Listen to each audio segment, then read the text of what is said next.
baba wethu silapha ngoba senzanga kahle,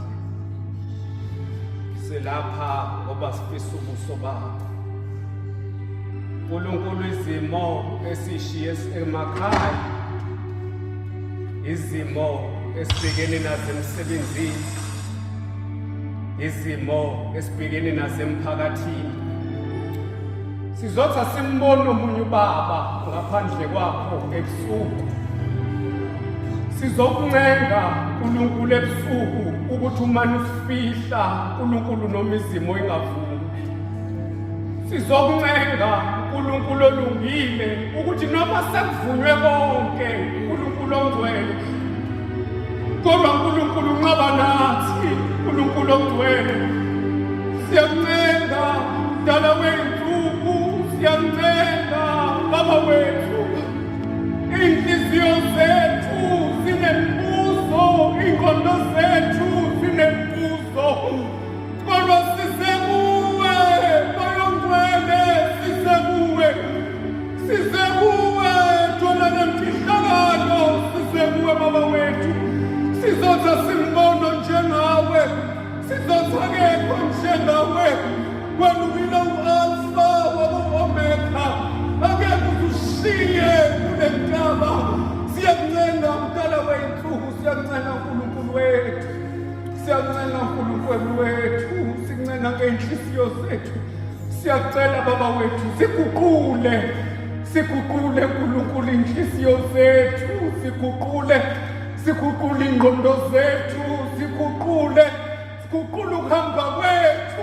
Moya Ongcwele, siyakuncenga uNkulunkulu egameni likaYise nelendodana likaMoya Ongcwele. Amen.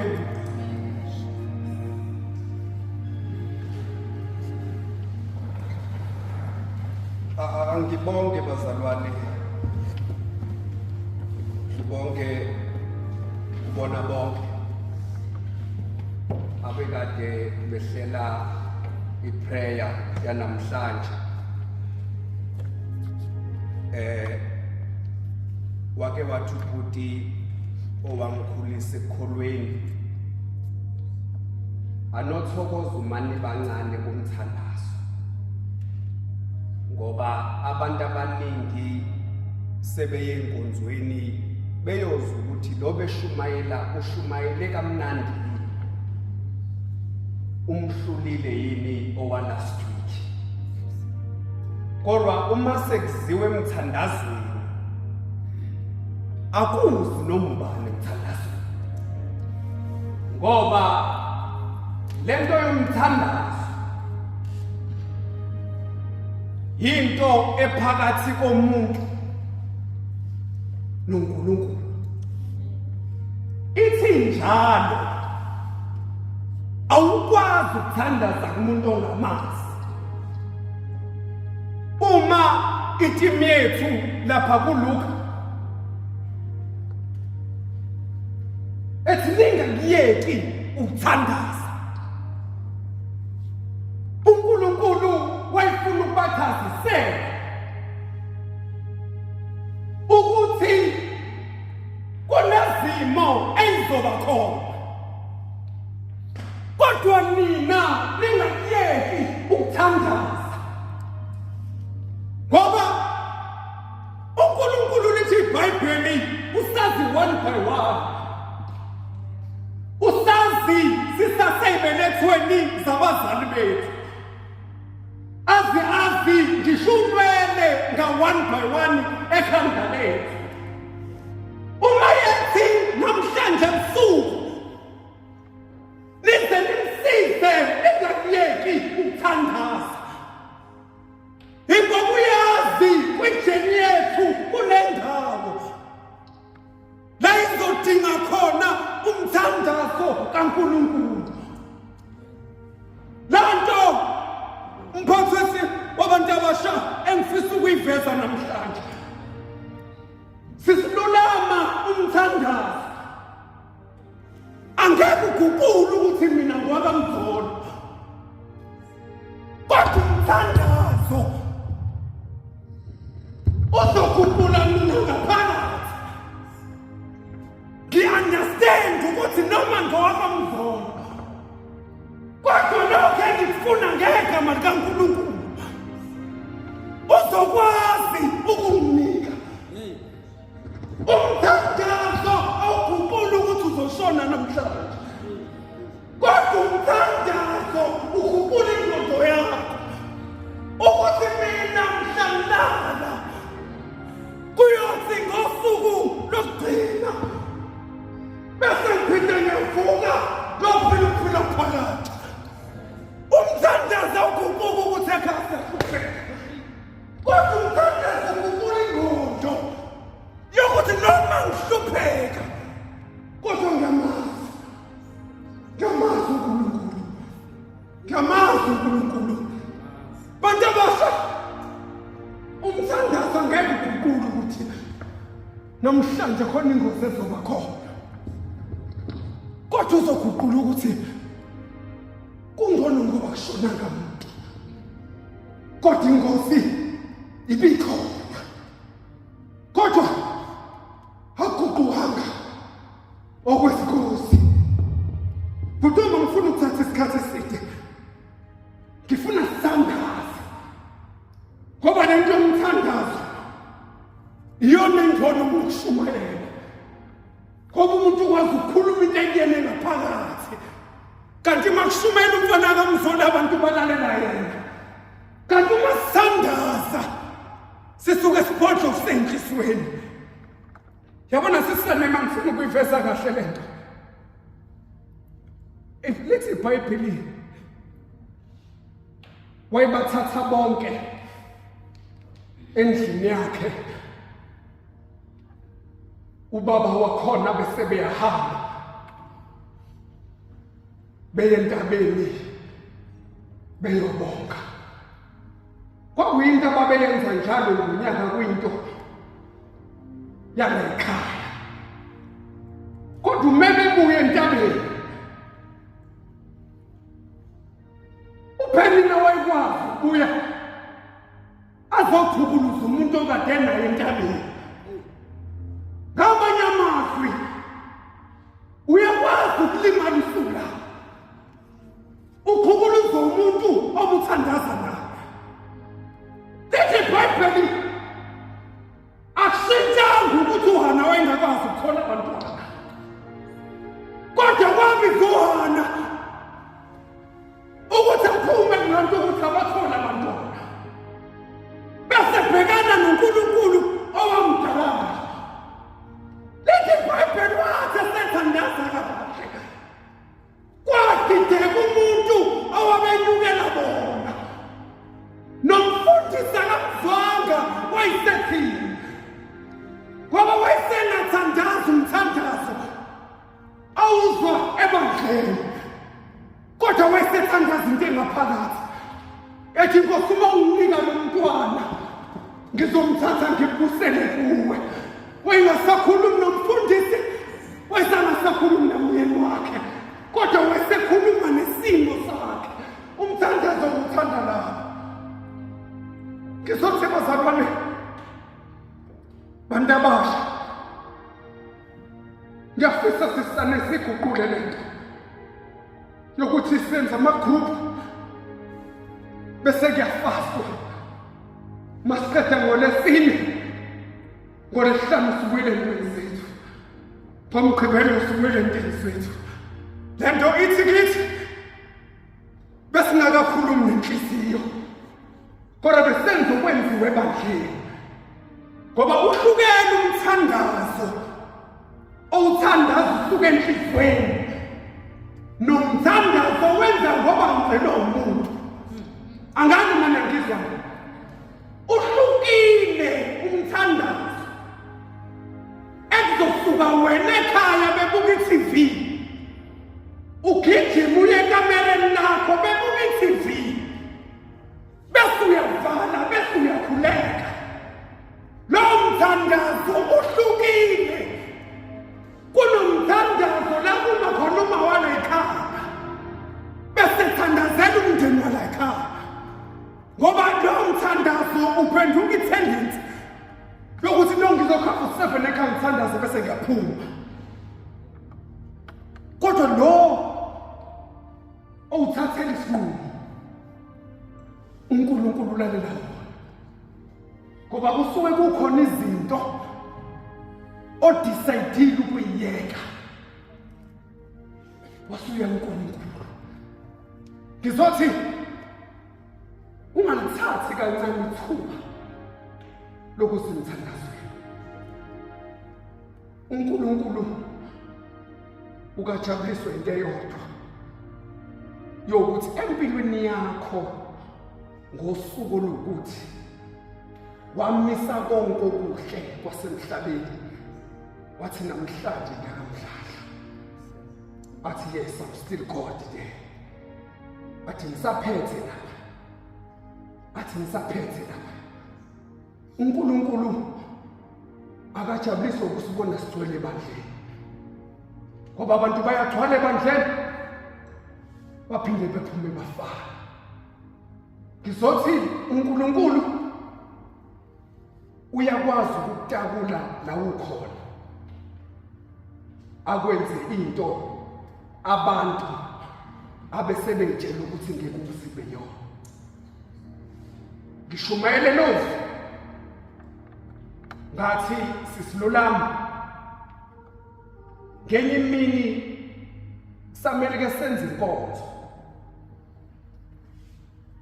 la sizothandazela khona ama-altari enziwe emzini yabantu,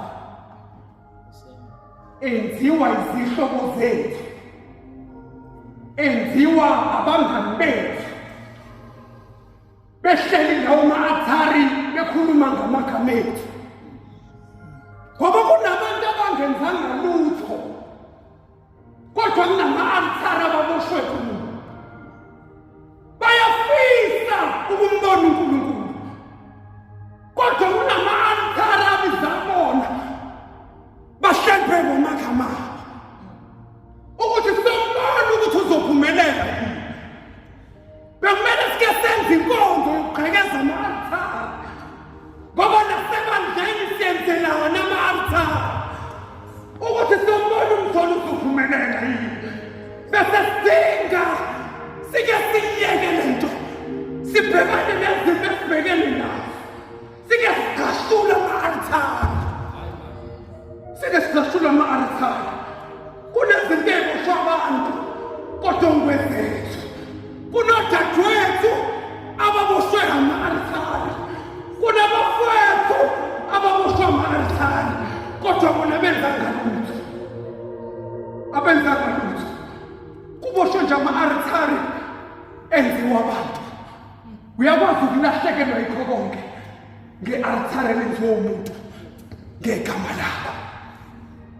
Bengeke ngithi ngelinye ilanga phathwa abantu abasha anoke nihlanganisa inkonzo enjalo ukuthi nje namhlanje sizodibhisa ama-altari esingawazi, esingazi ukuthi ntambama kuthiwa ngathi, emini kuthiwa ngathi, ngoba kukhona usathane lesibophe khona, kukhona usathane lesibophe khona. Ukuze umbone usathane ukuthi uyasibopha, kade kunetha ngabo 5:30 usathane ebopha abantu ethi bengize prayer, wathi bavumile ngizobabopha ngemvula, ngizobabopha ngemvula. Namhlanje kuzonetha ngeke baye kuprayer. Kunama-altari aboshiwe ngamagama ethu, kunama-altari aboshiwe ngabantu abasha.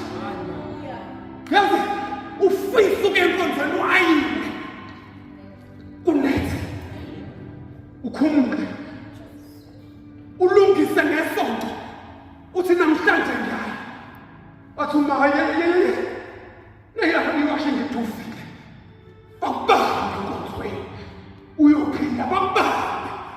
Bengifisa sike sisho njalo bazalwane, nike ningenzele leyo nkonzo yokuqashula ama-altari, yokuqashula ama-altari. Yabona into kuswele imali okuya enkonzweni i-altari leyo, kunamakhoba lemuntu i-altari leyo. Ahlali mzalwane ngoba kanawuthenda ngokusuka kayu ezikamhlala i-altari lelo usathane obopha lapha akusiyo inhliziyo yomuntu usathane obopha lapha ngizothi bazalwane ngifisa sengizohlala phansi bese siyathandaza niyikhiphe lento yokuyibuka kancane bese nibuka imindeni yenu ni-comparison nemindeni ngoba abanye abalimalanga ekuhambeni kwabo kodwa balimele ey'ntweni ebebeyifisa nemindeni ebebeyifisa abanye balingezwe ukuthi anginayo umuntu engithithi kuye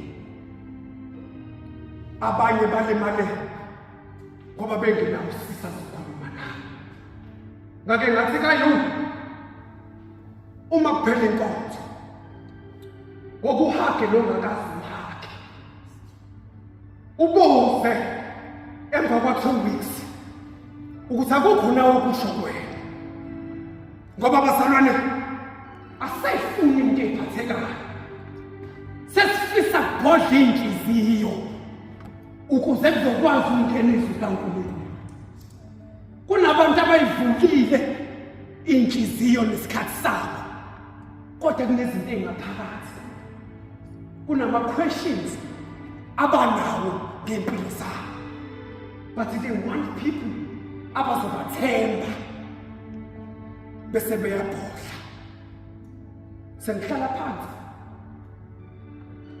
yawuthatha umcebo wayo ingane yabaleka ekhaya eBhayibhelini babiza leli gama esingathandi ukulibiza wahamba wolidla emhlabeni edlula umcebo kayise kodwa uthema ibuya la ngilithanda khona iBhayibheli uyisa kamuzanga lutho kodwa utheme mbona wayesenza lento yokukholwa wambuka wambona ukuthi lo akafanele ukuthethiswa lo akafanele ukubuza ukuthi uvelaphi kodwa lo mngcola ngcolile kuyamkhombisa ukuthi la iphuma khona uhluphekile ukuze ngikwazi ukukhuluma naye angiqale ngibuye ekhaya bese ngimthatha ngimgeza khona ezokwazi ukuthi axoxe nawe ngoba awukwazi ukuxoxa nomuntu engcolile uclean noma umuntu ungam-advayisa kanjani kodwa uma isangcolile wena uclean then understandayo ubezobe phuma bethi vele inkonzo yomzolo ngoba ukhulume nomuntu ongcolile uclean ngeke ihlangane inkulumo kodwa umeke wamvulela izandla wathi noma ungcolile unjalo but you still my brother kunabantu abafuna ukuyolanda kanjalo ukuthi ngiyasazi isimo sakho but you still my brother kunabantu abanjalo bazalwane abahleli ngaphandle abangasayifuni lenkonzo ney'nkonzo ezenziwa nje sombuyise ebandleni kodwa ufike uhamba wedwa uthi still my brother uthi kuleso simo kuso you still my brother leso hleko ngaso wena but you still my brother kunosisiphethe abafuna le mkonzo ningabe nisabahlulela ningabe nisababuza but ngifuna izandla nithi you still my sister noma ngabe kumnyama kanjani but you still my sister umzuzu hona uJesu hona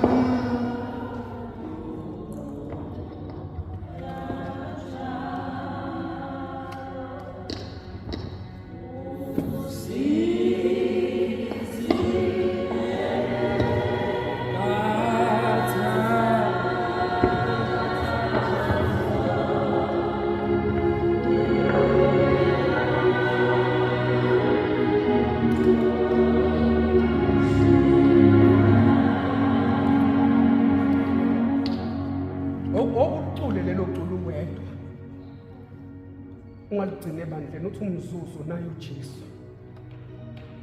Ngike ngihlangane naye nje isikhashana. Bengizothi bazalwane umthandazo ubalulekile. Futhi umthandazo bekuyishintsha ibongo namagama ethu. Kodwa uzoshintsha thina ngaphakathi. Ngeke uNtobeko aguquka bempofu manje. Kodwa uNtobeko uzoguquka ngaphandle. Ngiyabonga. Singa